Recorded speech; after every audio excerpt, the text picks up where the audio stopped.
Centre سے شیخ ضیاء الحق سلفی صاحب آپ کے سامنے اپنا پرمرض خطاب ارشاد فرمائیں گے۔ آپ لوگوں کی گزارش ہے کہ موبائل کو سائلنٹ پہ رکھیں اور آپس میں گفتگو نہ کریں، اپنی تمام تر توجہ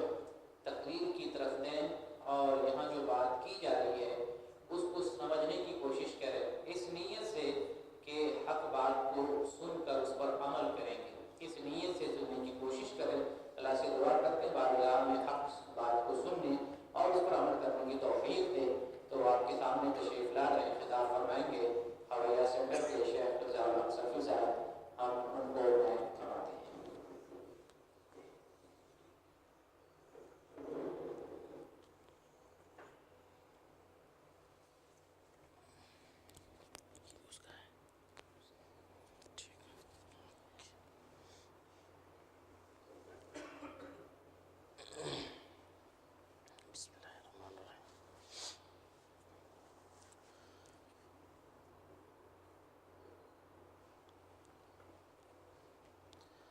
السلام علیکم ورحمۃ اللہ وبرکاتہ۔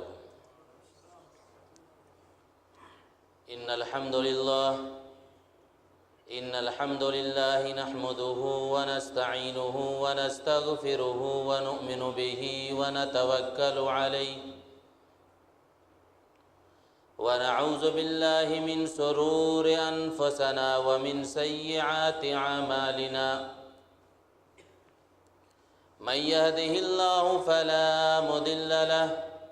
ومن يضلله فلا هادي له، ونشهد أن لا إله إلا الله ونشهد أن محمدا عبده ورسوله، أرسله بالحق بشيرا ونذيرا، أما بعد فإن خير الحديث كتاب الله، وخير الهدي هدي محمد صلى الله عليه وسلم، وشر الأمور محدثاتها وكل محدثة بدعة وكل بدعة ضلالة وكل ضلالة في النار۔ فقد قال الله تبارك وتعالى في القرآن المجيد والفرقان الحميد، فأعوذ بالله السميع العليم من الشيطان الرجيم، بسم الله الرحمن الرحيم۔ محمد رسول الله والذين معه أشداء على الكفار رحماء بينهم، تراهم ركعا وسجدا يبتغوا فضلا من الله ورضوانا، سيماهم في وجوههم من أثر السجود۔ رب اشرح لي صدري ويسر لي أمري واحلل عقدة من لساني يفقهوا قولي، رب زدنی علما، اللہم رب زدنی علما۔ تمام تعریفات، ہر قسم کی بڑائی و یکتائی اس اللہ رب العالمین کے لیے ہے جس نے ہم تمام انسانوں کو اس روئے زمین پر پیدا کیا اور ساتھ ہی ساتھ ہماری رہبری کے لیے، ہمیں سیدھے راہ پر چلنے کے لیے اللہ تبارک و تعالی نے نبیوں اور رسولوں کا سلسلہ جاری رکھا۔ درود و سلام کا نزول ان تمام انبیاء کرام کے اوپر، خصوصاً کے ساتھ ہمارے آقا نامدار تاجدار مدینہ احمد مصطفیٰ محمد مصطفیٰ عربی صلی اللہ علیہ وسلم کے اوپر لاکھوں کروڑوں درود و سلام نازل۔ سامعین کرام، آج کے اس پروگرام کے اندر میں جس موضوع کو لے کر کے آپ کے سامنے روبرو ہوا ہوں وہ یہ ہے صحابہ کرام اور ہماری زندگی۔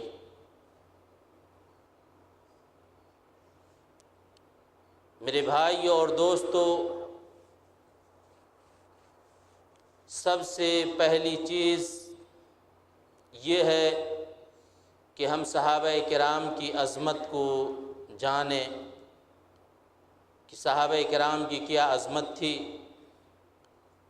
اس کے بعد جو ہمارے نبی ہے، جو نبیوں کا نبی، جو تمام نبیوں کا سردار، ہمارے نبی جناب محمد الرسول اللہ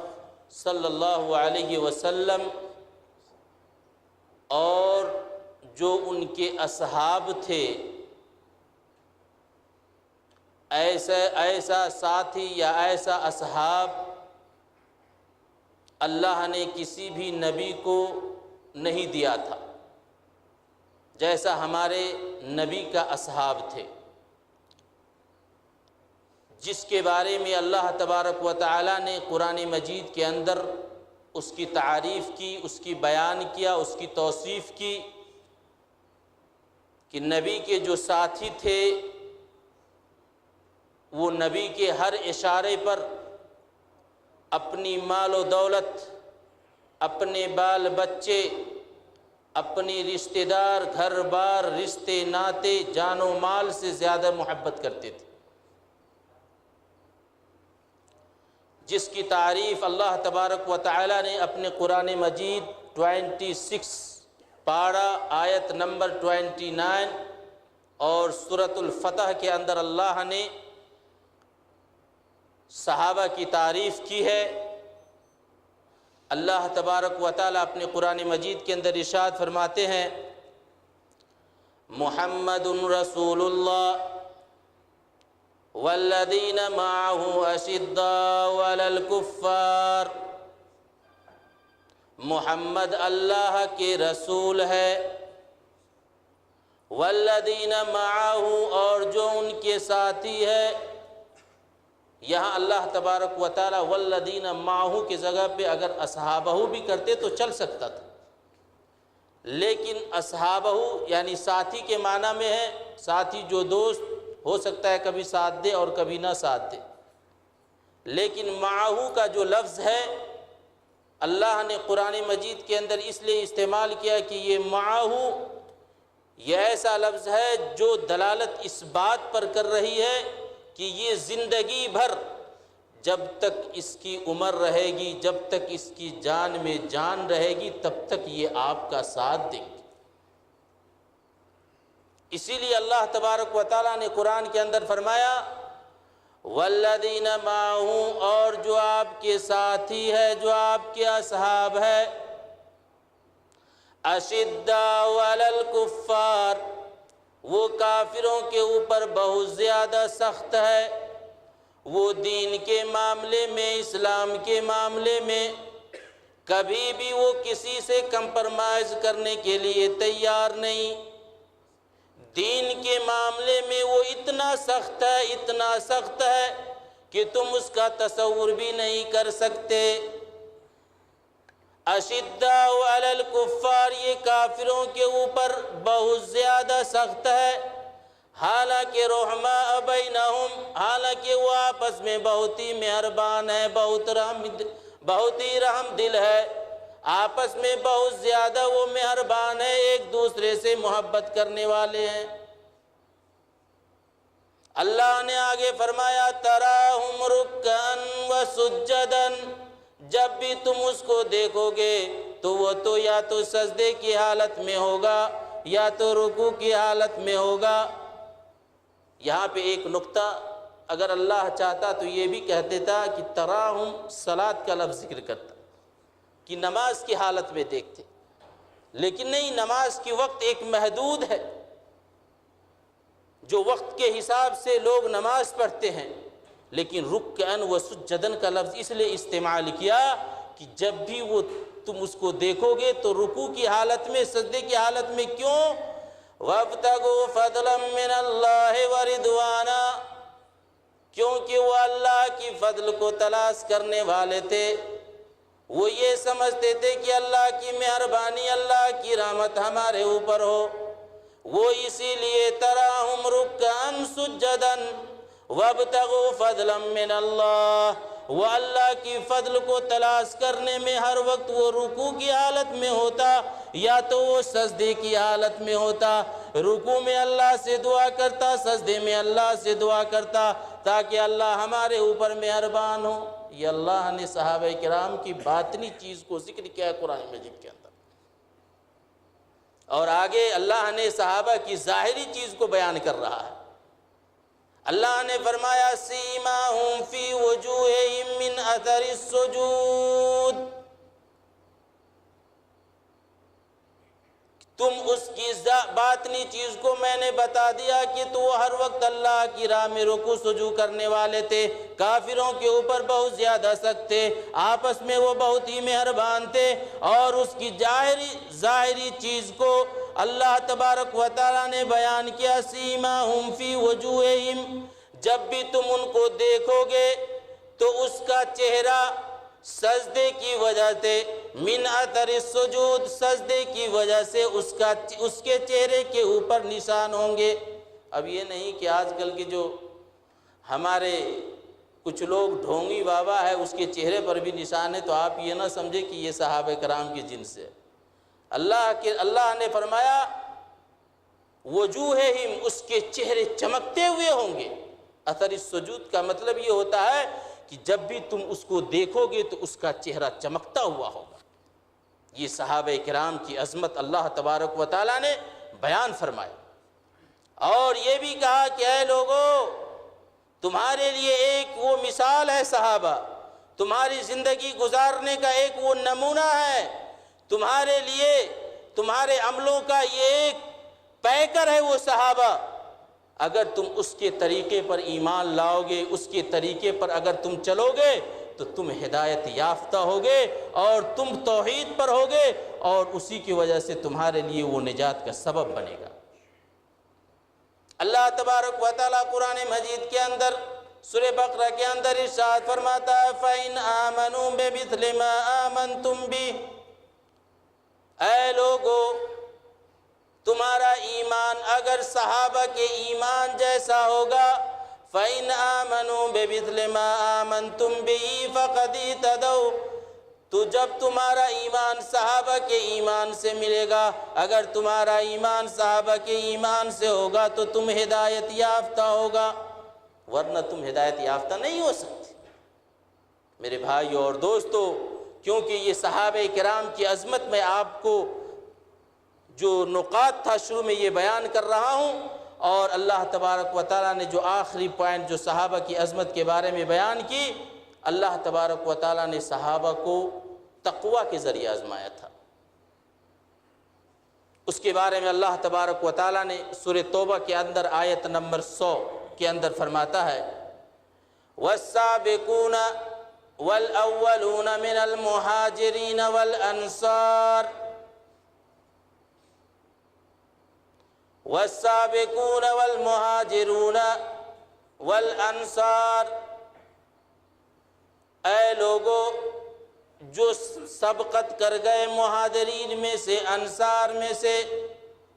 جو ایمان لے آئے مکہ میں یا مدینہ میں، بعد میں یا پہلے، وَالَّذِينَ اتَّبَعُهُم بِإِحْسَانٍ رَضِيَ اللَّهُ عَنْهُمْ وَرَضُوا عَنْهُ۔ اللہ نے کیا تعریف صحابہ کرام کو کیا سرٹیفکیٹ دی کہ جو لوگ پہلے مسلمان ہوئے، بعد میں مسلمان ہوئے، ہجرت سے پہلے مسلمان ہوئے، ہجرت کے بعد مسلمان ہوئے، شروع میں ہوئے، بعد میں ہوئے، اللہ تبارک و تعالیٰ نے صحابہ کرام کو ایک سرٹیفکیٹ دے دیا جو قرآن نے یوں بیان کیا رضی اللہ عنہم ورضوا عنہ، اے لوگو اس صحابہ سے اللہ راضی ہو گیا اور صحابہ بھی اللہ سے راضی ہو گیا۔ رضی اللہ عنہم ورضوا عنہ، صحابہ سے اللہ راضی ہو گیا اور صحابہ کو، اور اللہ بھی صحابہ سے راضی ہو گیا اور صحابہ بھی اللہ سے راضی ہو گیا۔ اور کیا ہی یہ نقطے کی بات ہے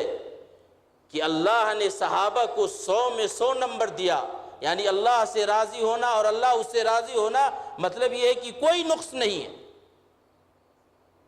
اور قرآن کی آیت سورہ توبہ بھی 100 نمبر ہی آیت ہے۔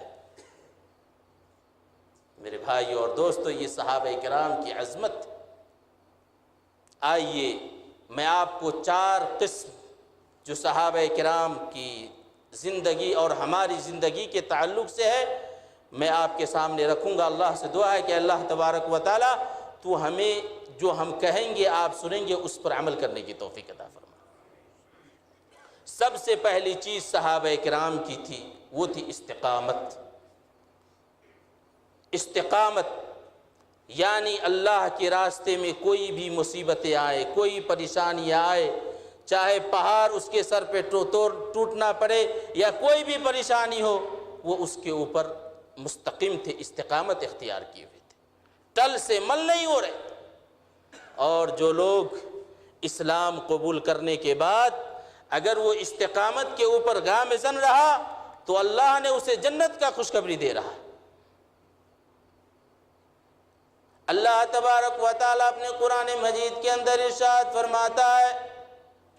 ان الذين قالوا ربنا الله ثم استقاموا تتنزل عليهم الملائكة ألا تخافوا ولا تحزنوا وابشروا بالجنة التي كنتم توعدون۔ اے وہ لوگوں جو ایمان لائے اللہ پر، پھر اس کے اوپر قائم رہا، اللہ اسے کہہ رہا ہے ان الذین قالوا، جن لوگوں نے کہا ہمارا رب اللہ ہے، ثم استقم، پھر اس کے اوپر قائم رہا، یعنی ہم ایمان لے آئے ہیں، کلمہ شہادت پڑھ لیا، اللہ ہمیں جنت کے اندر داخل کرے گا؟ نہیں میرے بھائیو دوستو، قائم رہنا پڑے گا۔ مصیبتیں آئے گی، پریشانیاں آئے گی، ہر مصیبت ہر پریشانی کو ہمیں جھیلنا پڑے گا، تب اس کے بعد اللہ نے ہمیں وہ خوشخبری دیتا ہے۔ آگے اللہ نے فرمایا ان الذین قالوا ربنا اللہ ثم استقاموا تتنزل علیہم الملائکہ۔ جب انسان کہتا ہے ہمارا رب اللہ ہے اور اس کے اوپر قائم رہتا ہے، مرنے کے وقت میں فرشتہ اس کے پاس آتا اور کہتا ہے تتنزل علیہم الملائکہ الا تخافوا ولا تحزنوا وابشروا بالجنۃ التی کنتم توعدون۔ اے لوگو، اے انسانوں، مت ڈرو، مت غمگین ہو، کیونکہ اللہ نے تم سے جس جنت کا وعدہ کیا تھا وہ جنت تمہارے لیے ہے۔ جس سے وعدہ کیا تھا اللہ تم کو وہ جنت دے گا۔ میرے بھائی اور دوستو، یہ اسلام ہم تک پہنچی ہے، یوں ہی نہیں پہنچی۔ یہ اسلام جو شروع میں لوگ لائے تھے، بہت زیادہ پریشانیاں ہوئی تھی، بہت ہی مصیبت اسے جھیلنا پڑا تھا۔ آج ہم مسلمان کے گھر میں پیدا ہوئے ہیں، ہم بھی مسلمان، ہمارے اولاد پیدا ہوں گے وہ بھی مسلمان، اس کے اولاد پیدا ہوں گے وہ بھی مسلمان۔ اور میرے بھائی اور دوستو، آپ تاریخ کا مطالعہ کریں، وہ بلال جو حبشہ کے رہنے والے کالے کلوٹے، جس کی کوئی اتنی اہمیت نہیں تھی، اس کے مالک نے جس کا نام امیہ بن خلف ہے، جب وہ اسلام لے آئے تو اس کو گرم اس سعودی کی جلتی ہوئی ریت کے اوپر لٹا دیتا، اوپر سے گرم پتھر رکھ دیتا اور کہتا تو بول کہ ہم اسلام سے باز آ جائیں، لیکن وہ اسلام سے باز نہیں آتا کیونکہ اتنے مضبوط تھے وہ، اس کے اوپر وہ استقامت اختیار کیے تھے۔ اور یہ بہت بڑی نعمت ہے اللہ تبارک و تعالیٰ کی کہ اللہ نے ہمیں اسلام سے نوازا، اللہ نے ہمیں ایمان کی توفیق دی، یہ بہت بڑی نعمت ہے۔ کیونکہ اگر ہمارے پاس ایمان نہیں ہوتا، اگر ہم کفار مشرکین کی طریقے سے ہوتا تو ہمارا کیا حال ہوتا؟ آئیے قرآن مجید کی 3 پارہ کی آخری آیت کو آپ سنیں۔ اللہ تبارک و تعالیٰ اپنے قرآن مجید کے اندر ارشاد فرماتا ہے ان الذین قالوا ان الذین کفروا وماتوا وهم کفارا فلن يقبل منهم ملء الارض ذهبا۔ اے لوگو، اللہ نے تجھے ایمان سے نواز دیا، اللہ نے تجھے مسلمان بنایا، یہ بہت بڑی نعمت ہے۔ اللہ اس کافروں کے بارے میں کہہ رہا ہے ان الذین کفروا وماتوا وهم کفارا وہ لوگ جو کفر کی حالت میں مر گئے، جنہوں نے اسلام قبول نہیں کیا، جنہوں نے کلمہ شہادت کا اقرار نہیں کیا اور اس کی موت ہو گئی، قیامت کے دن جب اللہ کا وہ عذاب دیکھے گا، جہنم کی تپش کو دیکھے گا، آگ کی انگار کو دیکھے گا، اللہ کا عذاب جب وہ دیکھے گا تو اللہ سے یہ کہے گا کہ اے اللہ ملء الارض ذہبا، یہ کافر یہ زمین بھر سونا لے کر کے اللہ کے پاس جائے گا کہ اے اللہ یہ زمین بھر سونا ہے، تو اس کو لے لے، اس کو تو اس کے مقابل میں تو ہمیں جنت سے جہنم سے نجات دے دے، آگ سے نجات دے دے، فَلَن يُقْبَلُ مِنْهُ، تو اللہ تبارک و تعالی اس زمین بھر سونا کو بھی قبول نہیں کرے گا اور وہ جہنم کے اندر چلا جائے گا۔ یہ اللہ کی بہت بڑی نعمت ہے کہ اللہ نے ہمیں ایمان سے نوازا، ایمان کی دولت ہے، ہم ایمان کو پہچانیں، کیونکہ ایمان والے وہ لوگ تھے جس کو اسلام کے خاطر کتنی مصیبتیں، کتنی پریشانیاں اٹھانی پڑی۔ وہ ام عمار، وہ یاسر کے خاندان والے جس کو اسلام کے خاطر جو تاریخ شاہد ہے کہ عورتوں میں اسلام کے خاطر اگر کسی نے اپنی جان گنوائی، شہادت کی موت دی، وہ ام عمار جس کا نام سمیہ رضی اللہ تعالی عنہ ہے، جو تاریخ شاہد ہے۔ اللہ کے نبی نے فرمایا جس وقت یاسر کے خاندان والے کو لوگ مصیبت دے رہے تھے، پریشانی دے رہے تھے، تو اللہ کے نبی نے فرمایا صبرن یا آل یاسر، اے آل یاسر کے خاندان والو تم صبر کرو، ان موعدتکم الجنہ، ان قریب ہم تمہیں جنت کے اندر ہماری اور تمہاری ملاقات ہوگی۔ یہ اللہ کے نبی صلی اللہ علیہ وسلم نے ان کو صبر دلا رہے ہیں، کیونکہ سمیہ رضی اللہ تعالی عنہ جس کو اس وقت کے فرعون ابو جہل، جنہوں نے ایک طرف ایک پاؤں میں رسی باندھ کر ایک اونٹ اور دوسرے پاؤں میں رسی باندھ کر دوسرے اونٹ، ایک کا چہرہ پچھم اور ایک کا چہرہ پورب، اور کہا سمیہ تم بعد آ جاؤ ورنہ دونوں اونٹ کو حکم دے دوں گا اور تمہاری جان ختم ہو جائے گی، اور یہی ہوا۔ انہوں نے اسلام سے بعد نہیں آیا کیونکہ وہ ایمان کی اہمیت کو وہ سمجھتی تھی، ایمان کیا چیز ہے اسے پتا تھا۔ میرے بھائیوں اور دوستو، یہ منظور کر لی کہ ہمارا جسم دو ٹکڑا ہو جائے گا لیکن میں اسلام سے باز نہیں آؤں گا۔ حضرت خبیب رضی اللہ تعالی عنہ واقعہ مشہور ہے، مختصر میں آپ کو بیان کر رہا ہوں کہ حضرت خبیب رضی اللہ تعالی عنہ کو کسی نے دھوکے سے مکے کے اندر پکڑ لیا اور بنو حارث اس کو خرید لیا، کیونکہ پتا تھا کہ جنگ بدر کے اندر انہوں نے ہمارے باپ دادا کو شہید کیا تھا۔ اس کو پکڑ کر اس کو سولی پر چڑھانا چاہا، موت کے گھاٹ اتارنا چاہا۔ حضرت خبیب رضی اللہ تعالیٰ عنہ کہنے لگے او لوگو تم ہمیں سولی پر لٹکا دو، مجھے منظور ہے، لیکن مجھے تم تھوڑی سی مہلت دو، میں 2 رکعت نماز پڑھ لیتا ہوں، 2 رکعت نماز پڑھنے کے بعد اس کے بعد تم جو چاہنا وہ کر لینا۔ حضرت خبیب مختصر تھی 2 رکعت نماز پڑھا، اور نماز پڑھنے کے بعد لوگوں سے کہا کہ لوگوں میں نے اپنی نماز کو لمبی اس لیے نہیں کی کہ تم یہ کہنے لگو کہ موت کے ڈر سے یہ خبیب لمبی نماز کر رہا ہے، میں نے مختصر سا پڑھا۔ اس کے بعد خبیب نے دعا کیا اور کہا اللہم احصہم عددا واقتلہم بددا ولا یغادر منہم احدا۔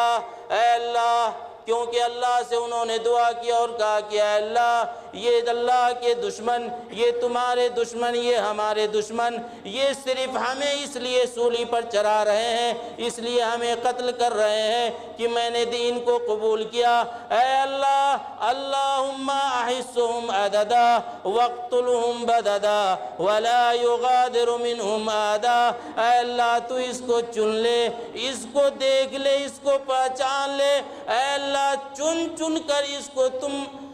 اس کے انجام تک تو پہنچا دینا۔ حضرت خبیب نے دعا کیا تھا، اس کے بعد سولی پہ چڑھ گئے اور لوگوں نے اسے شہید کر دیا۔ یہ صحابہ کرام کی پہلی قسم جو استقامت تھی۔ دوسری قسم، صحابہ کرام کے درمیان بہت ہی صبر تھا۔ صبر یہ نہیں انسان سمجھتے ہیں کہ صبر ایک ہی چیز ہے کہ ہمارے اوپر کوئی مصیبتیں، کوئی پریشانیاں آئے تو اس پر ہم صبر کریں، نہیں۔ صبر کی ایک اور اچھی، اتم، بہتر، اچھی چیز صبر کی ایک یہ بھی ہے کہ ہم اس سعودی عرب کے اندر ہے، صبح سے لے کر شام تک دھوپ میں بھوک اور پیاس کو، تکلیف کو برداشت کر کے ہم کام کرتے ہیں، شام میں آتے ہیں، نہاتے ہیں، کپڑا دھلتے ہیں، کھانا بناتے ہیں، جی چاہتا ہے بستر پر لیٹ جائے، لیکن نماز کا وقت ہو جاتا ہے، ہم نماز آ کر کے پڑھتے ہیں۔ یہ بھی ایک صبر ہے۔ دن بھر ہم تھکے رہتے ہیں، ساری کام یا ساری چیز ہمیں کرنی پڑتی ہے، لیکن پھر بھی نماز کا وقت ہوتا ہے، مسجد کے اندر آ جاتے ہیں، نماز پڑھتے ہیں۔ یہ بھی ایک صبر ہے۔ ایک یہ بھی صبر ہے کہ یہ دنیا فتنے کا دور ہے، بے حیائی کا دور ہے، بدکاری کا دور ہے، ہم اس کے اوپر صبر کر رہے ہیں۔ صبر کی 3 قسم۔ پہلی قسم یہ ہے کہ نیکیوں کے اوپر جمے رہنا، نیکیوں کے کام پہ یا نیکیوں کے کام میں جمے رہنا۔ دوسری چیز کہ ہمیں برائی کرنے کا موقع مل رہا ہے لیکن ہم برائی سے رک رہے ہیں، یہ بھی ایک صبر ہے۔ اور تیسری چیز یہ ہے کہ ہمارے اوپر کوئی مصیبت یا کوئی پریشانی آئے تو اللہ کو یقین مان کر کے ہم اس پہ صبر کریں۔ آئیے یہ 3 قسم، جس کا ایک چھوٹی سی مثال دے کر کے میں اپنی تقریر سے نکل رہا ہوں۔ پہلی چیز، نیکیوں کے کاموں کے اوپر جمے رہنا۔ مثال اللہ کے نبی جناب محمد الرسول اللہ صلی اللہ علیہ وسلم کی بیوی ام حبیبہ بیان کرتی ہے، راوی حدیث ہے، وہ کہتی ہے فَمَا تَرَكْتُهُنَّ مُنْذُ سَمِعْتُهُنَّ مِن نَبِيِّ صلی اللہ علیہ وسلم مِمَّا تَرَكْتُهُنَّ مُنْذُ سَمِعْتُهُنَّ مِن رسول اللہ صلی اللہ علیہ وسلم، میں نے جب سے اپنے سرتاج جناب محمد الرسول اللہ صلی اللہ علیہ وسلم سے یہ بات سنی تو ہم اس کو کبھی نہیں چھوڑے۔ کیا سنی؟ من صلی رکعتین 10 رکعات فی اليوم واللیل بنی اللہ لہ بیتا فی الجنہ، جس شخص نے دن و رات کے اندر 12 رکعت نماز پڑھا، بنی اللہ لہ بیتا فی الجنہ، تو اللہ تبارک و تعالیٰ اس کے لیے جنت کے اندر ایک گھر بنا دیتا ہے۔ کون سی 12 رکعت ہے؟ اللہ کے نبی صلی اللہ علیہ وسلم نے فرمایا جس کو ہم سنت مؤکدہ کے نام سے جانتے ہیں، جو فجر سے پہلے 2 رکعت، ظہر سے پہلے 4 رکعت، ظہر کے بعد 2 رکعت، مغرب کے بعد 2 رکعت اور عشاء کے بعد 2 رکعت، یہ 12 رکعت۔ ام حبیبہ کہتی ہے کہ جب سے مما ترکتہن منذ سمیتہن، جب سے میں نے اپنے نبی سے اس کے بارے میں سنا کہ اگر جو شخص دن و رات کے اندر 12 رکعات کی پابندی کرتا ہے تو اللہ تبارک و تعالیٰ بنی اللہ لہ فی الجنہ، اللہ تبارک و تعالیٰ اس کے لیے جنت کے اندر ایک گھر بنا دیتا ہے۔ اس وقت سے لے کر میں آج تک کبھی بھی وہ رکعت کو نہیں چھوڑی۔ آج تو ہم پجوانہ نماز میں بھی تاخیر کر دیتے ہیں، لیکن یہ سنت کیا چیز ہے میرے بھائی اور دوستو، یہ سنت کی بہت بڑی اہمیت ہے، ہم اس کے اہتمام کریں کما حقہ وقت نکال کر کے۔ دوسری چیز جو صبر کا میں نے بتایا کہ ہمیں برائی کرنے کا موقع ملتا ہے، برائی کرنے میں ہم اس برائی کو کریں گے، ہمیں کوئی آدمی کچھ نہیں کر سکتا ہے، لیکن پھر بھی ہم اس کے اوپر صبر کریں۔ برائی کرنے کا موقع ملے لیکن ہم برائی سے رک جائیں، یہی ایک صبر ہے۔ واقعہ ہے صحابی رسول ہے مرثد بن ابی مرثد، ایک صحابی کا نام ہے، میم رے سے دال۔ آج کل مولانا صاحب سے لوگ بہت سوال پوچھتے رہتے ہیں کہ ہم اپنے بیٹا کا نام کیا رکھ دیں، یہ نام بہت اچھا ہے، میم رے سے دال مرثد، یہ صحابی رسول ہے۔ تو مرثد مرثد بن ابی مرثد جب اسلام لائے، اسلام لانے کے بعد مکہ سے قیدیوں کو لے کر مدینہ جا رہے تھے، راستے میں رات ہو گئی، لیٹ ہونے کے سبب رات ہو گئی۔ اب وہ چاہ رہا تھا کہ آرام کرنے کے لیے مجھے کوئی گھر ملے، کوئی جگہ مل جائے۔ اچانک دیکھتا ہے کہ ایک گھر ہے، نظر پڑی، اس کے قریب پہنچا، کھڑکی کھلی ہوئی تھی، کھڑکی سے روشنی آ رہی تھی، کھڑکی کے اوپر ایک لڑکی جو خوبصورت تھی وہ کھڑی تھی۔ چنانچہ مرثد وہاں پہنچتا ہے، پہنچنے کے بعد دیکھتا ہے کہ کھڑکی پر ایک لڑکی کھڑی ہوئی ہے، نظر پڑتی ہے، قریب پہنچتا ہے تو دیکھتا ہے کہ وہ جو لڑکی وہاں پر کھڑی ہے وہ ہمارے پرانا پریمی ہے، پرانا جس سے میں پیار کرتا تھا۔ چنانچہ جب وہ قریب پہنچتا ہے، لڑکی بھی دیکھ لیتی ہے، لڑکی کا نام اناق ہوتا ہے، لڑکی بھی دیکھ لیتی ہے، لڑکی چلا اٹھتی ہے اے مرثد، وہ کہتا ہے اناق۔ ایک دونوں میں کیونکہ اسلام لانے سے پہلے اس دونوں کے اندر لوب اور پیار کا چکر چل رہا تھا، لیکن جب اسلام قبول کر لیا، دونوں کی ملاقات رات کی تاریخی میں سناٹے میں ایک دوسرے سے ملاقات، اس کے لیے بہت ہی بڑا آفر۔ اناق کہتی ہے اے مرثد، آج تم اور میں، آج میری تنہائی، اکیلے تم اکیلے ہم، نہ یہاں کیمرے کا کوئی ڈر، نہ کوئی ہمیں فوٹو لینے والا، نہ کوئی یہاں پہ میڈیا ہے، نہ کوئی کچھ ہے۔ بت ان دن لیلہ، آج کی رات تو میرے ساتھ گزار، آج اور میں، تو ہے اس گھر میں کوئی نہیں ہے، اکیلے ہم تو ہے، آج ہمارے ساتھ تو رات گزار۔ مرثد کہنے لگتا ہے اناق،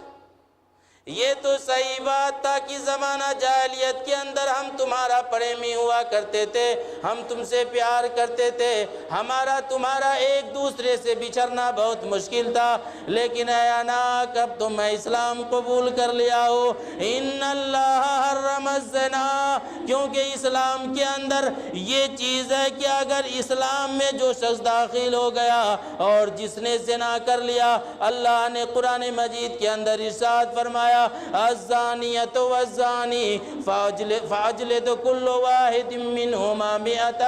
جلدہ۔ اے اناق یہ تو صحیح بات ہے، ہم تمہارے ساتھ گزارا کرتے تھے، لیکن اسلام ہم نے قبول کر لیا ہے، اور اسلام یہ ہمیں یہ کہتا ہے ان اللہ حرم الزنا، کہ اسلام کے اندر زناکاری یا زنا کرنا حرام ہے۔ اب ہم تمہارے ساتھ نہیں سو سکتے، اب تمہارے ساتھ ہم تعلق نہیں رکھ سکتے، اب تمہارے ساتھ ہمارا کوئی تعلق یا کوئی رشتہ داری نہیں، کیونکہ ہم اسلام قبول کر لیے ہیں۔ اسلام سے پہلے جو تھا ہمارے ساتھ، تیرے ساتھ، وہ تو تھا ہی، لیکن اب میں اسلام قبول کر لیا ہوں، اب میں زنا نہیں کر سکتا، تمہارے ساتھ نہیں رہ سکتا۔ میرے بھائی اور دوست، یہ تھے صحابی رسول جس کو برائی کرنے کا موقع مل رہا ہے لیکن پھر بھی برائی نہیں کر رہا ہے۔ آخرکار اناق اور مرثد نے جب اناق کی بات نہیں مانا تو ہنگامہ کیا کہ دیکھو تم لوگوں کے قیدی کو یہ بھگا لے جا رہے ہیں، اور مرثد نے کسی طریقے سے اپنے جان چھڑا کر کے وہ مدینہ پہنچا۔ تیسری چیز جو صبر کی ہے وہ یہ ہے کہ سب سے بڑی مصیبت آئے لیکن پھر بھی اللہ کے اوپر یقین کر کے ہم اس کے اوپر صبر کریں۔ آپ جانتے ہیں دنیا کے اندر سب سے بڑی مصیبت کیا ہے؟ سب سے بڑی مصیبت یہ ہے کہ کسی کی اولاد اگر اس کی آنکھوں سے اوجھل ہو جائے، اس کے لیے بہت بڑی مصیبت ہے۔ لوگ اولاد سے اتنا محبت کرتے ہیں جتنا کسی سے محبت نہیں کرتے، لیکن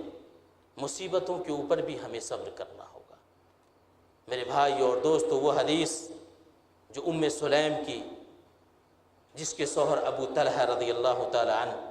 ہجرت کر کے مدینہ میں گیا، اور جب شادی کی ام سلیم سے، اس سے ایک لڑکا پیدا ہوا، اور جب ام سلیم سے لڑکا پیدا ہوا اور ابو طلحہ کو کسی ضرورت کے تحت باہر جانا پڑا، اس وقت اس کے بیٹے بیمار تھے۔ بیماری کی حالت میں وہ اپنے بیٹے کو چھوڑ کر جب باہر نکل رہے تھے تو ابو طلحہ ام سلیم سے کہہ رہا ہے کہ اے ام سلیم، میں تو جا رہا ہوں، ہمارا لگتے جگر نور نظر ہمارا بیٹا تمہارے پاس ہے، وہ بھی ابھی بیمار ہے، میں 2-3 دن کے لیے یہاں سے جا رہا ہوں، تم اس کا خیال رکھنا کیونکہ یہ ہمارا بیٹا ہے۔ ابو طلحہ نکل گئے، یہاں تک کہ 2 دن بیماری اتنی بڑی، تیسرے دن ابو طلحہ کا آنے کا وقت تھا، اور ام سلیم جو گھر پہ ہے بیٹے کے ساتھ ہے، بیٹے کی بیماری بڑھ رہی ہے، یہاں تک کہ تیسرے دن اس کا انتقال ہو جاتا ہے۔ ابو طلحہ ابھی گھر پر نہیں پہنچے ہوئے ہیں، ام سلیم اپنے پڑوسی اپنے گھر کے لوگوں سے یہ کہتی ہے کہ اے میرے گھر کے لوگوں، جب ہمارا شوہر ہمارے گھر پہ پہنچے تو تم اس کو کچھ نہیں بتانا، ہم اس کو ساری چیز بتائیں گے۔ یہاں تک کہ ابو طلحہ جب گھر واپس آئے، پہنچنے کے بعد اپنے بیوی ام سلیم سے جو سب سے پہلا سوال کرتے ہیں وہ یہ کہتے ہیں کہ میرا بیٹا کہاں ہے، کس حال میں ہے؟ ام سلیم کہتی ہے کہ آپ کا بیٹا پہلے سے بہتر ہے۔ یہ صبر والی عورت تھی، پہلے سے بہتر ہے۔ راوی حدیث بیان کرتے ہیں کہ ام سلیم شام میں سونے کے وقت مزین ہوئی، بنی سورنے کے بعد اپنے شوہر کے پاس پہنچی اور ان کے ساتھ سوئی بھی، مجامعت بھی کیا۔ کل ہوا، صبح ہوئی، صبح کا سورج نکلا، ام سلیم بہت ہی پیار سے اپنے شوہر کو کہتے ہیں اے میرے شوہر، آپ سے میرا ایک سوال ہے، اگر کوئی آدمی آپ کو کوئی امانت آپ کو دے، امانت کے طور پہ آپ کو امانت دے، اور اس امانت کو وقت محدودہ پر، وقت معینہ پر اگر وہ مطالبہ کرے تو کیا اس کی امانت کو آپ واپس نہیں کریں گے؟ کیا آپ اس کی امانت کو لوٹائیں گے؟ نہیں۔ اس کے شوہر ابو طلحہ کہتے ہیں کیوں نہیں، اگر وہ امانت کے ساتھ ہمیں دیا ہے تو ہم اس کی امانت کو کیوں نہیں لوٹائیں گے؟ ام سلیم کہتی ہے کہ اے میرے شوہر، اللہ نے جو آپ کو امانت دیا تھا، اللہ نے جو آپ کو امانت کے طور پہ آپ کو جو لڑکا دیا تھا، اللہ نے وہ امانت کو لے لیا۔ جب یہ بات ام سلیم نے اپنے شوہر ابو طلحہ سے کہا، ابو طلحہ غصے میں آ گئے، تم کیسی عورت ہو کہ تمہارا بچہ مر چکا ہے، گھر میں موجود لاش ہے، تم بن سور کے میرے پاس سو رہی ہو؟ جا کر کے نبی کے پاس گئے، شکایت کی، نبی سے کہا، اور نبی سے کہا تو نبی ہنس پڑے اور کہیں کہ اے ابو طلحہ، تمہاری بیوی بہت صبر والی، مصیبت کے اوپر بھی صبر کرنی چاہیے۔ ہمارا تیسرا پوائنٹ ہمارے صحابہ کرام اور ہماری زندگی کا ہے، صحابہ کرام علم کے متلاشی تھے، علم سیکھنے کے لیے اس کے اندر بہت زیادہ چاہت اور جذبہ تھا۔ آج ہمارے قریب کیمپ میں مسجد کے کتنے دور پہ ہمارا گھر اور ہماری مسجد ہے، ہمارے شیخ مقبول صاحب آپ کو چلا کر کے عصر کے بعد ہی سے دعوت دے رہے ہیں، آپ آئیں، کھانے کا پروگرام، آپ کو ہم قرآن و حدیث کی بات سنائیں گے، ہم اپنا روپیہ خرچ کر کے اپنی جسم کو، اپنا وقت کو بالائے طاق رکھ کر کے آپ کے کمپنی تک آپ آئیں، کیونکہ ہم آپ کو قرآن و حدیث کے علم سکھائیں، قرآن و حدیث کی بات سنائیں۔ لیکن انسان سنتا ہے پر اسے احساس بھی نہیں ہوتا۔ حضرت علی رضی اللہ تعالیٰ عنہ کہتے ہیں صحابہ کرام کے درمیان علم کا اتنا جذبہ، اتنی خواہش کہ مورخین لکھتے ہیں نہ تو اسے جان کی پرواہ، نہ تو اسے مال کی پرواہ، نہ اسے کسی چیز کی پرواہ، لیکن علم سیکھنا ہے، کیونکہ علم کے متلاشی اتنے تھے، علم کے سیکھنے میں وہ اپنے آپ کو اتنا رغبت احساس کرتے تھے کہ ہمیں علم ہو تاکہ ہم عمل صحیح سے کریں۔ عمل کرنے کے لیے علم ضروری ہے، پہلے سیکھنا پڑے گا، اس کے بعد اس کے اوپر عمل کرنا پڑے گا، تب وہ عمل آپ کا قابل قبول ہے۔ حضرت علی کہتے ہیں کہ ہم نبی سے جو بھی علم سیکھتے تھے، جب بھی علم سیکھتے تھے، لا یجاوزہن، ہم آپ سے 10 چیز سیکھتے، 10 باتیں سیکھتے، 10 مسائل سیکھتے، 10 قرآن کی آیتیں سیکھتے، 10 احکامات سیکھتے، اور ہم اس کو سیکھ کر اس کو جب تک ہم جان نہیں لیتے ہم اس کے اوپر عمل نہیں کرتے، اور جب ہم اس کو سیکھ لیتے، جان لیتے، پرکھ لیتے، اس کو عمل کرتے، اس کے بعد ہم پھر 10 سے آگے بڑھتے تھے، تب اس کو سیکھتے تھے۔ یہ تھا صحابہ کرام کا طرف جو علم سیکھنے میں۔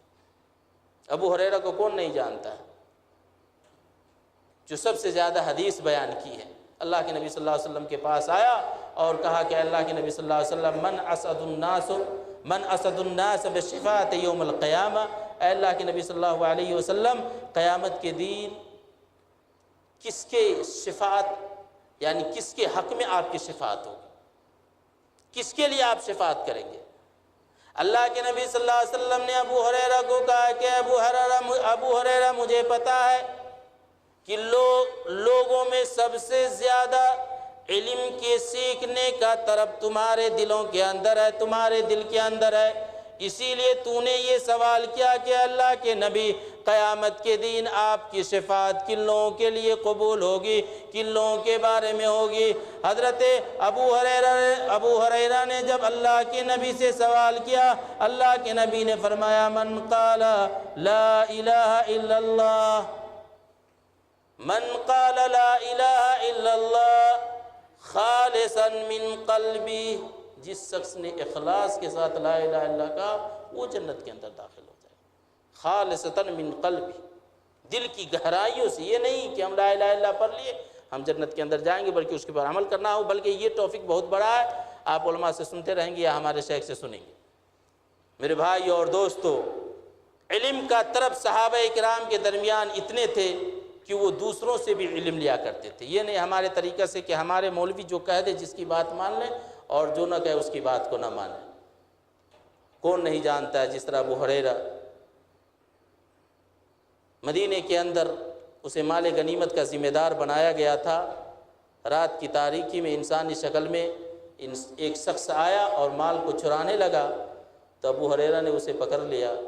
کہا کہ جو ہے تم اس مال کو کیوں چوری کرتے ہو؟ انہوں نے کہا کہ ہمارے بال بچے بھوکے ہیں، اپنی جھوٹی قسم انہوں نے اس کو دلائی، تو کہا ٹھیک ہے، اس کو چھوڑ دیا، ایک رات چھوڑ دیا، دوسری رات بھی پھر آیا چوری کرنے، دوسری رات بھی انہوں نے کہا، پھر چھوڑ دیا اور وعدہ کیا کہ اب اس کے بعد میں نہیں آؤں گا، تیسری رات پھر وہ آیا، پھر مال چرانے کے لیے۔ تو ابو ہریرہ کہتے ہیں کہ میں یہ تہیہ دل کے اندر کر لیا کہ آج میں نہیں چھوڑوں گا، کل صبح ہو کر کے اس کو نبی صلی اللہ علیہ وسلم کے پاس لے جائیں گے۔ جب تیسری رات وہ انسانی شکل میں وہاں پہنچا تو ابو ہریرہ نے اسے پکڑ لیا اور کہا کہ اب تمہیں آج نہیں چھوڑوں گا۔ وہ شیطان نے کہا کہ اے ابو ہریرہ، میں تجھے ایک ایسی بات بتلاتا ہوں جس کو تم عمل کرو گے تمہارے لیے بہت فائدہ ہوگا۔ کہا کہ کیا چیز ہے؟ ابو ہریرہ نے سوال کیا، بتاؤ وہ کون چیز ہے جس کی وجہ سے ہمیں فائدہ ہوگا؟ وہ آدمی جو مال چرانے آیا تھا انسانی شکل میں، وہ شیطان تھا، کیونکہ اس نے سمجھا کہ اب ہمارے لیے کوئی چارہ نہیں ہے، اب یہ ابو ہریرہ ہمیں نہیں چھوڑے گا، کل صبح ہو کر کے نبی کے پاس مجھے میری شکایت کرے گا، ہمارے لیے بہت پریشانی اور رسوائی کا سبب بنے گا۔ چنانچہ وہ شیطان نے کہا کہ اب ہمیں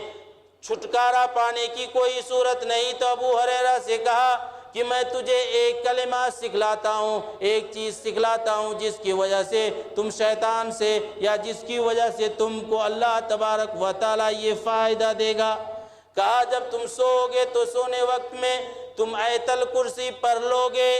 اللہ لا الہ الا هو الحی القیوم لا تاخذہ سنۃ ولا نوم۔ یہ پوری جو آیت الکرسی ہے ایک نماز جس کو پتا ہے، اگر تو سونے وقت میں اگر تم یہ آیت الکرسی پڑھ کے سو گے، اللہ تبارک و تعالی تمہارے اوپر ایک فرشتے کو محافظ بنا کر ساری رات وہاں رکھ دے گا۔ یہ تھا علم کا طرف صحابہ کرام کو۔ آج ہمیں بھی چاہیے کہ ہم جب سوئیں تو سونے کے وقت میں دعا پڑھیں اور یہ آیت الکرسی پڑھ کر کے ہم سوئیں، کیونکہ اللہ تبارک و تعالیٰ کی طرف سے ہمیں محافظ بنا کر کے فرشتے کو نازل کرے گا اور ہمارا ساری رات ہمارے لیے وہ حارس بنے گا اور دیکھ بھال کرے گا۔ میرے بھائی اور دوستو، نبی صلی اللہ علیہ وسلم کے اصحاب یعنی ہمارے صحابہ کی جو زندگی کا آخری پوائنٹ ہمارے پاس ہے کہ ہمارے صحابہ کرام حلال و حرام کی بہت تمیز کرتے تھے، جو آج ہمارے اندر نہیں ہے۔ حلال و حرام کی بہت زیادہ اپنے آپ کو وہ چاہتے تھے کہ ہم حلال چیز کو اپنائیں، حرام چیز سے ہم بچیں۔ اللہ کے نبی جناب محمد الرسول اللہ صلی اللہ علیہ وسلم نے ارشاد فرمایا کہ ایک وہ شخص جو دور دراز سے آتا ہے اور مسجد میں آ کر کے اللہ سے دعا کرتا ہے، لیکن اس کی دعا قبول نہیں ہوتی، کیونکہ اللہ کے نبی صلی اللہ علیہ وسلم نے فرمایا وَمَطْعَمَهُ حَرَامٌ وَمَشْرَبَهُ حَرَامٌ وَمَلْبَسَهُ حَرَامٌ وَغُذِّيَهُ بِالْحَرَامِ۔ ایک وہ شخص جو دور دراز سے آیا، مسجد میں آ کر کے صحیح سے وضو بنایا، پاک و صاف ہے، بالکل وہ پوتر ہے، ناپاکی نہیں ہے، رب سے دعا کر رہا ہے، لیکن اللہ کے نبی نے کہا مطعمہ حرام، اس کا کھانا بھی حرام، ومشربہ حرام، اس کا پینا بھی حرام، وملبسہ حرام، اور اس کا ملبسہ یعنی کپڑا بھی حرام، وغذیہ بالحرام، اس کی پرورش بھی حرام، یعنی حرام کھانے کی وجہ سے اس کا جسم جو پلا ہے، جو گوشت بنا ہے وہ حرام کا ہے، اس کا پہننا حرام کا، اس کا پینا حرام کا، اس کا کھانا حرام کا۔ تو اللہ کے نبی نے فرمایا فَإِنَّنَا يُسْتَجَابُ لَكَ ذَلِكَ، تو ایسے حرام خور کی حرام کھانے کی وجہ سے اس حرام خوری کی دعا کیا قبول اللہ کرے گا؟ اس حرام کھانے کی وجہ سے جس کا کھانا حرام ہو، پینا حرام ہو، کپڑا حرام ہو، جس کی پرورش حرام کا ہو، فَإِنَّنَا يُسْتَجَابُ لَكَ ذَلِكَ، تو اس حرام خور کی حرام خوری کی وجہ سے اللہ اس کا کیسے دعا قبول کرے گا؟ دنوں رات وہ اللہ سے دعا کرتا رہے لیکن اس کا دعا اللہ قبول نہیں کرے گا۔ اور اللہ کے نبی صلی اللہ علیہ وسلم نے بہت اچھی حدیث بیان کی اس حرام کھانے والوں کی، جس کا ہم کچھ احساس نہیں کرتے۔ اللہ کے نبی نے فرمایا لا يدخلون الجنة لحم نبت من صوت ان النار اولا به۔ ہائے ہائے، کیا اچھی حدیث ہے کہ وہ شخص جنت کے اندر جا ہی نہیں سکتا۔ لا يدخلون الجنة لحم، وہ گوشت یا وہ جسم یا وہ بدن جنت کے اندر جا ہی نہیں سکتا۔ نبت من صوت ان النار اولا به، وہ شخص جس کی پرورش حرام کمائی سے ہو، جس کی پرورش یا جس کا کھانا پینا رہنا سہنا اٹھنا بیٹھنا یہ حرام کمائی کا ہو،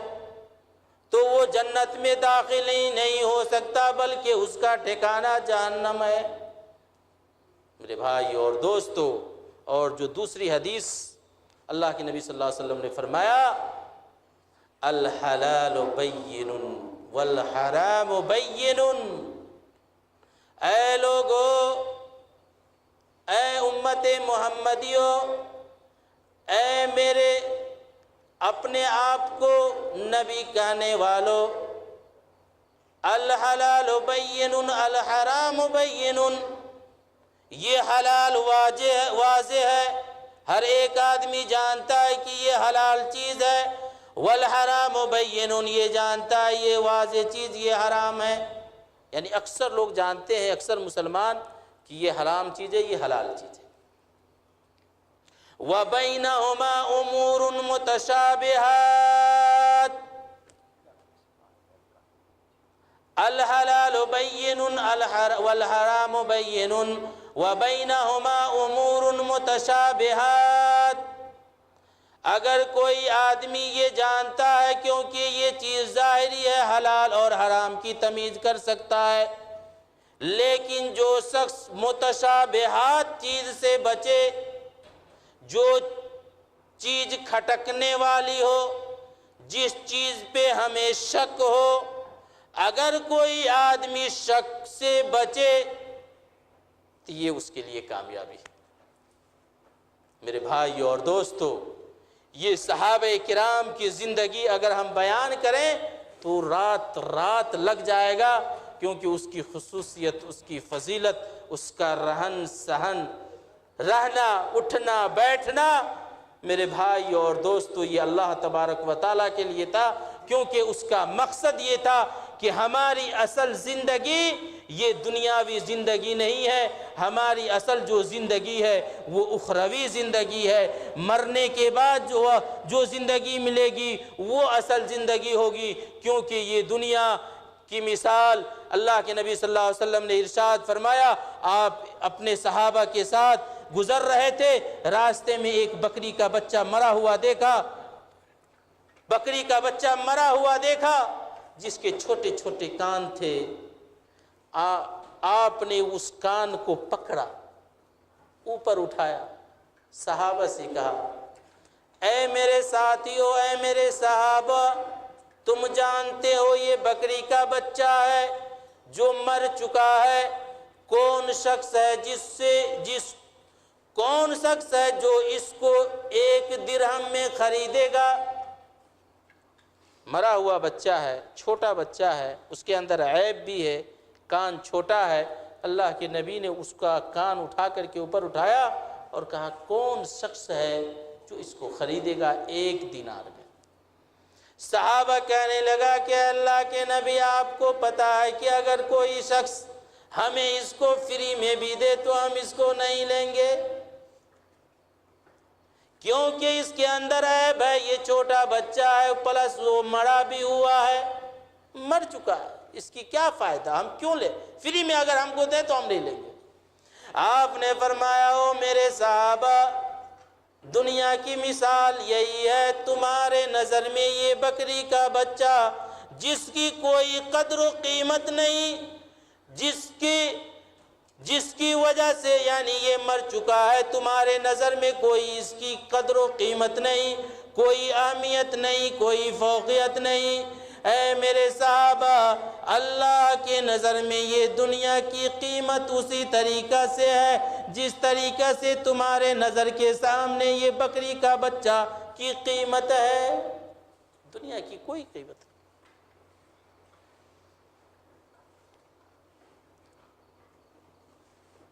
آج مسلمان اس دنیا کے لیے کیا کیا نہیں کرتا. دنیا سے لوگ اتنے محبت کرنے لگے ہیں، میرے بھائی اور دوستو. اللہ کے نبی صلی اللہ علیہ وسلم جو نبی ہے، اگر وہ چاہتے تو اپنے لیے محل قائم کر لیتے، اگر وہ چاہتے تو دنیا داری اس کے قدموں کے نیچے جھک جاتی، لیکن میرے نبی ایسے ہیں. اللہ کے نبی صلی اللہ علیہ وسلم کھجور کے چٹائی پہ سوئے ہوئے ہیں، سو کر کے اٹھے، جسم پر آپ کے جسم پر کھجور کی چٹائی کا نشان ہے. صحابہ کرام نے دیکھا، صحابہ کرام کو بہت ہی احساس ہوا یہ نبی ہے، تمام نبیوں کا سردار ہے، ہمارے ہر چیز ہے، لیکن آج اس کے جسم پر اس کھجور کی چٹائی کا نشان ہے۔ وہ سوال کر دیتے ہیں، اس کا دل مانتا نہیں، دل تڑپ اٹھتا ہے، اپنے آقا سے سوال کر دیتے ہیں، آقا لو گتا آقا، اے اللہ کے نبی، اگر میں آپ کو چاہوں، مجھے یہ ہے کہ آپ کے جسم کے اوپر جو نشانات ہیں، میں یہ چاہتا ہوں کہ آپ کے لیے کوئی گدا کا انتظام کر دوں، کوئی موٹی چیز خرید دوں تاکہ آپ اس کے اوپر سوئے، آرام فرمائے۔ اللہ کے نبی نے فرمایا، مالی ولدنیا۔ ہائے ہائے، یہ نبی کی جنت کی چاہت تھی نا۔ مالی ولدنیا، اے لوگو، گدا والا وہ ہے، عیش و آرام وہ چاہتا ہے، اپنے آپ کو آرام محسوس وہ کرنا چاہتا ہے، جو دنیائی کو خود ہر چیز سمجھتا ہے۔ ہمارے لیے یہ نہیں چاہیے۔ مالی والے دنیا، یہ تو مال دنیا والوں کے لیے ہے۔ ہمارا مثال اس مسافر کی طریقہ سے ہے۔ دنیا کے اندر میں اس وقت اس مسافر کی طریقہ سے ہوں کہ میں جب بھی نکل رہا ہوں، اور اس مسافر کی طریقہ سے ہوں کہ میں اپنے راستہ کو سفر کر رہا ہوں، راستے میں مجھے تھکان احساس ہوتا ہے، میں کسی درخت کے قریب بیٹھ جاتا ہوں، آرام کرنے لگتا ہوں، آرام سی راحت مجھے احساس ہوتا ہے، پھر میں چلنے لگتا ہوں اپنے منزل کو پانے کے لیے۔ یہ دنیا اسی طریقہ سے ہے۔ او لوگو، یہ دنیا فانی ہے، یہ دنیا میرے لیے نہیں ہے بلکہ میرے لیے آخرت ہے۔ ٹائم ہو گیا میرے بھائی اور دوستو۔ تو یہ دنیا ان کافروں کے لیے ہے جو یہ چاہتے ہیں کہ ہمارے لیے ساری چیز یہ دنیا ہی ہے، اور ہمیں یہیں پہ ہر چیز کرنا ہے، مرنا ہے، گلنا ہے، سرنا ہے، پھر ہماری زندگی کا کوئی حساب و کتاب نہیں ہوگا۔ تو وہ دنیا کو اختیار کرتا ہے، وہ دنیا سے محبت کرتا ہے، وہ دنیا کو پسند کرتا ہے۔ لیکن ہم ایمان والے ہیں، ہمارا ایمان اللہ پر ہے، اس کے رسول پر ہے، اس کے فرامین پر ہے، اس کے کتاب کے اوپر ہے۔ ہمیں چاہیے کہ ہمارے نبی صلی اللہ علیہ وسلم نے جو ہمیں بتایا، جو سکھایا، اس کے ساتھی نے جو دین کے لیے اتنی پریشانی، اتنی مصیبتیں اٹھائی، اور ہر مصیبت اور ہر پریشانی کے اوپر وہ مستقیم رہا، استقامت قائم کیا۔ اللہ سے دعا ہے کہ اللہ تبارک و تعالی ہم تمام لوگوں کو دین کے اوپر اسی طریقے سے استقامت رہنے کی توفیق عطا فرمائے۔ اے اللہ تبارک و تعالی، ہمارے اوپر مصیبتیں آتی ہے، پریشانیاں آتی ہے، اے اللہ تبارک و تعالی جو بھی مصیبتیں، جو بھی پریشانیاں آئے، اے اللہ تبارک و تعالی تو ہمیں صبر کرنے کی توفیق عطا فرما۔ اے اللہ تبارک و تعالی، ہم اس دنیا کے اندر ہے، اے اللہ تبارک و تعالی ہمارے دلوں کے اندر ایسا جذبہ پیدا کر دے جس کی وجہ سے ہم دین کو سیکھیں، اور دین کو سیکھنے کے ساتھ ساتھ اس کے اوپر عمل کرنے کی توفیق عطا فرمائے۔ اے اللہ تبارک و تعالی تو ہمیں حلال کمانے کی اور اس کو کھانے کی توفیق عطا فرمائے۔ اے اللہ حرام کمائی سے تو ہمیں بچا، اے اللہ حرام کمائی سے تو ہمیں بچا۔ اے اللہ تبارک و تعالی ہمیں جو پریشان حال ہے، اے اللہ ان کی پریشانی کو دور فرما۔ اے اللہ ہمیں جو بیمار ہے، اے اللہ اسے صحت یابی عطا کر۔ اے اللہ جو مقروض ہے، اے اللہ ان کی قرض کی ادائیگی کا ساما پیدا کر۔ اے اللہ ہمیں جو مقروض ہے، اللہ ان کی قرض کی ادائیگی کا ساما پیدا کر۔ خار ہیں، بدکار ہیں، ڈوبے ہوئے ذلت میں ہیں، کچھ بھی لیکن تیرے محبوب کی امت میں ہیں، رحم کر۔ تو نہ اپنے عین کرم کو بھول جا، ہم تجھے بھولے ہوئے ہیں، تو نہ ہم کو بھول جا۔ بارک اللہ لنا ولکم فی القرآن العظیم ونفعنا بالآیات وذکر الحکیم، انہ تعالی جواد کریم ملک الرؤوف الرحیم۔